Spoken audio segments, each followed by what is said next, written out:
Welcome to Veritas YouTube channel. Remember to like, share and subscribe.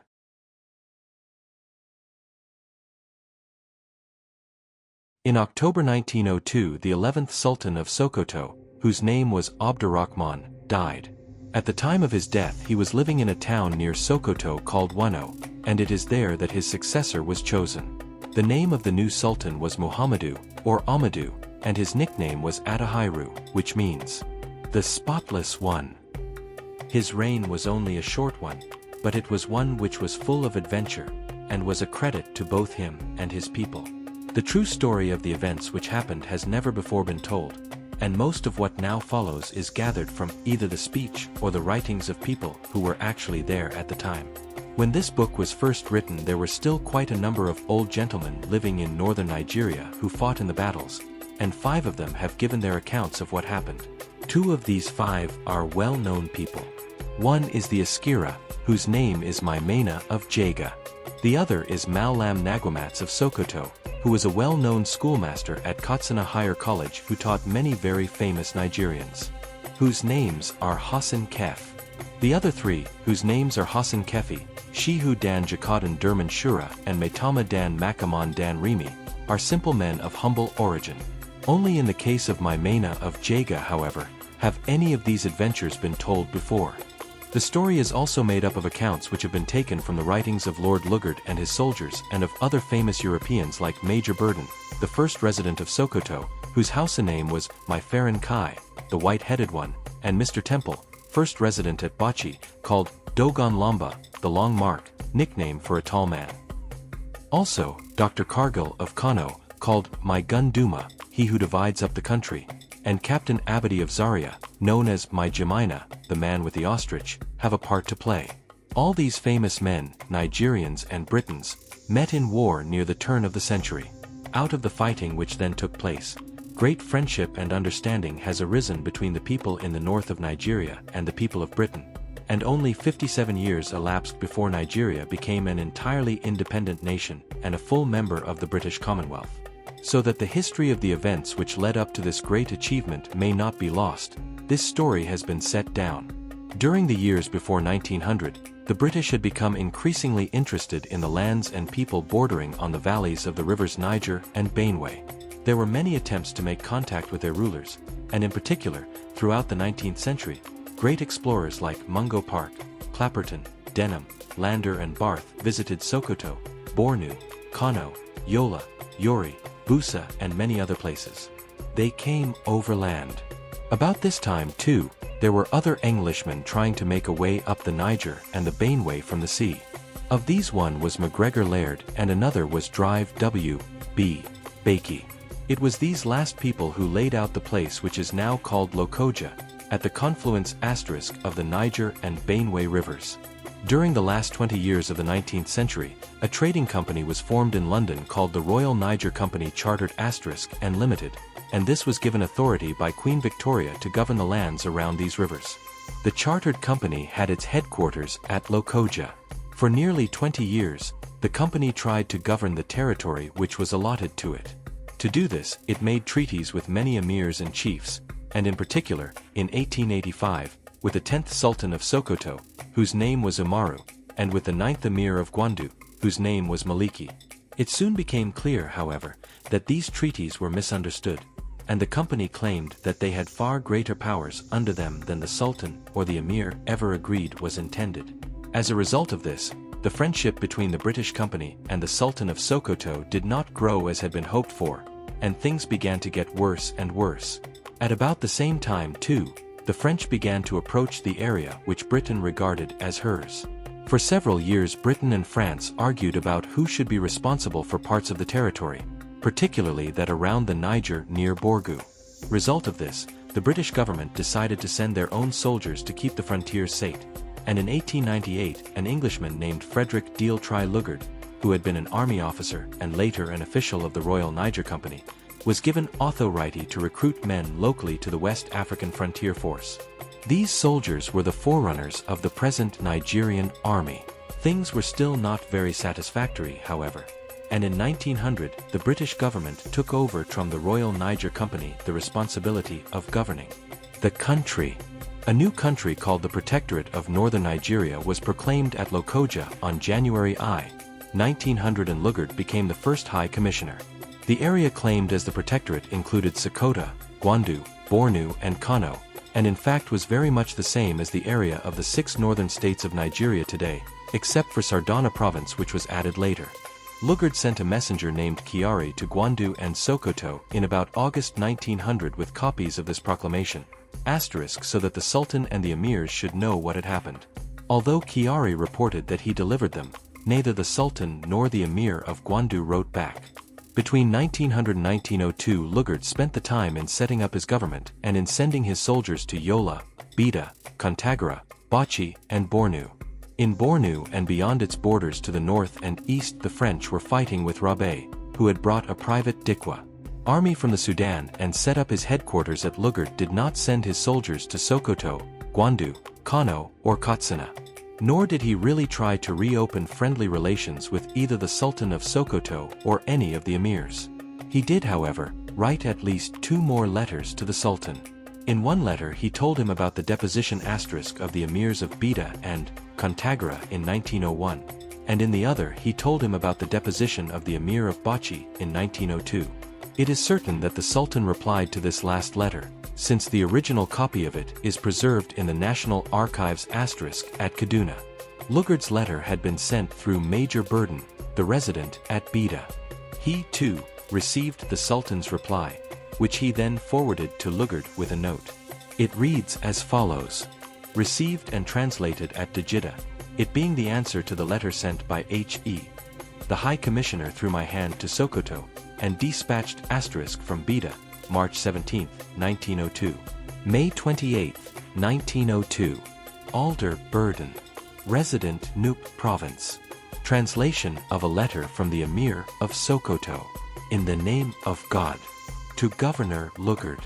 Be it known to you that I did not call on you to enter on the pacification of Bauchi or any other place, whatever, nor that you should enter on the pacification of towns or territories. I seek help from no one except from God. You have your faith, we have ours. God is our defense and our sure refuge. There is no strength or power except in God on high, the Almighty. This with salutations. It is not so certain that the Sultan replied to the first letter, though Lugard claimed that he did, nor that the reply he had got was so unfriendly that it amounted to a declaration of war.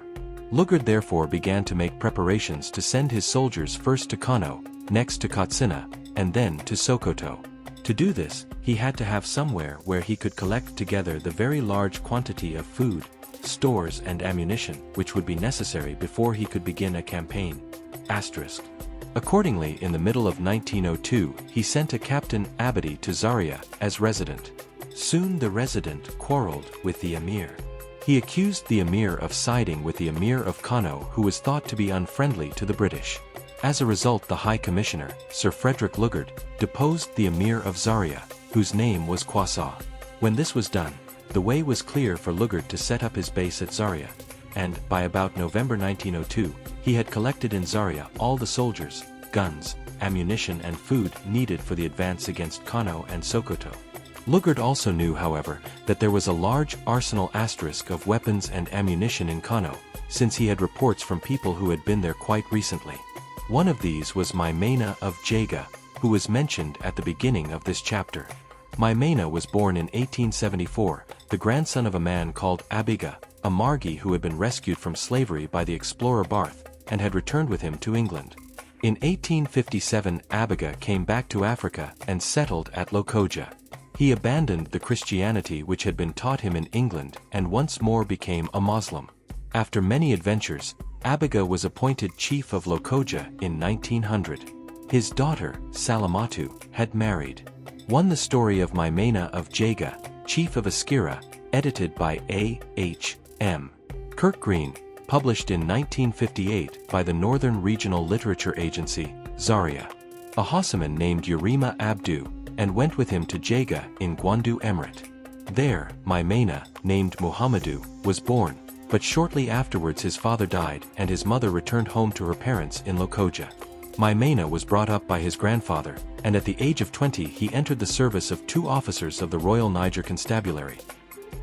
With them he took part in the Beta campaign of 1897, and also the fight against Lapai, where he appears to have acted as an interpreter. He then became interpreter to Mr. W. Wallace, the Agent General of the Royal Niger Company, and in I-900 transferred to the new government. That year he went with the government forces to Yori. His story, in so far as it concerns us here, continues. The officers asked my grandfather, Abiga, chief of Lokoja, to find them a loyal man to go north as far as Kano and get news for them. Although I was only a young man, nevertheless, my grandfather chose me for this expedition. I was fixed up like some sort of trader, and I joined a trading caravan setting out for Kano. This was the way we went. We took ship from Lokoja to Loko. From Loko we went overland to Nasarawa. From Nasarawa to Kefi. It was at Kefi that I first saw a slave market, men and women and children, all of them sitting down, their legs stretched out in front of them, and they were being traded, just the same way as horses or cattle or donkeys are now. When we left Kefi we joined up with a very large caravan as far as Zaria. We followed the Kasia road. In those days only a large caravan dared penetrate the Aduma bush as far as the Kaduna River, because of the terror inspired by the cage pagans who had no equals as head hunters.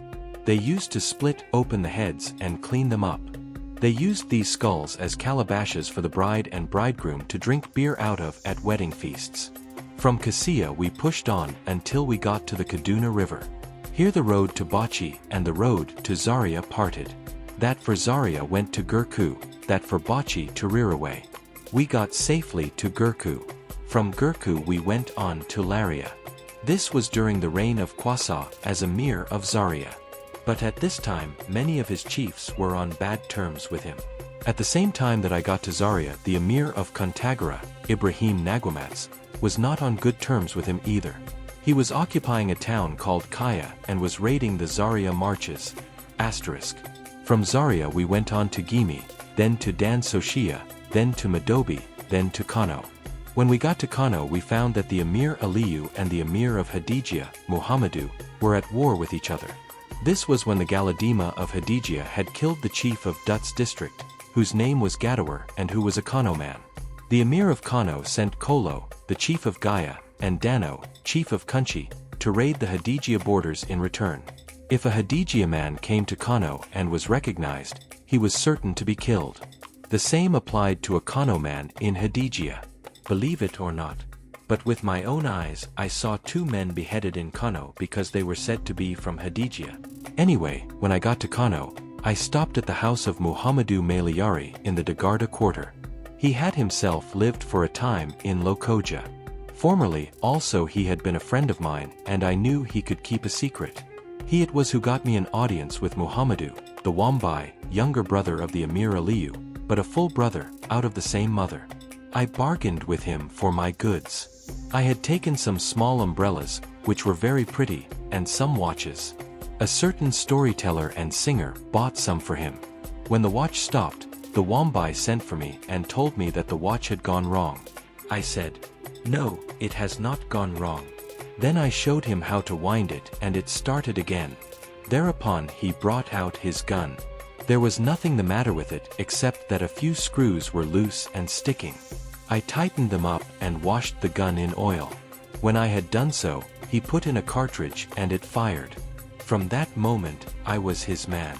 But the real reason I had come to Kano was to find out the truth for the government in Lokoja concerning the story that the Emir of Kano had trained soldiers. It was said that they were slaves whom he had sent to Lokoja to join the West African Frontier Force, and as soon as they were trained had deserted to Kano and were now engaged in training his army. He certainly had a lot of guns and cartridges which he had bought from the Tripolitanians. There were plenty of guns, but no one to train soldiers. It was when I had found this out that I determined to return to Lokoja. At Zaria, I got a letter from my grandfather saying that I was to go to Bornu and meet my Doranyaki, who was on an expedition to make contact with Fadr Allah, son of Rabe.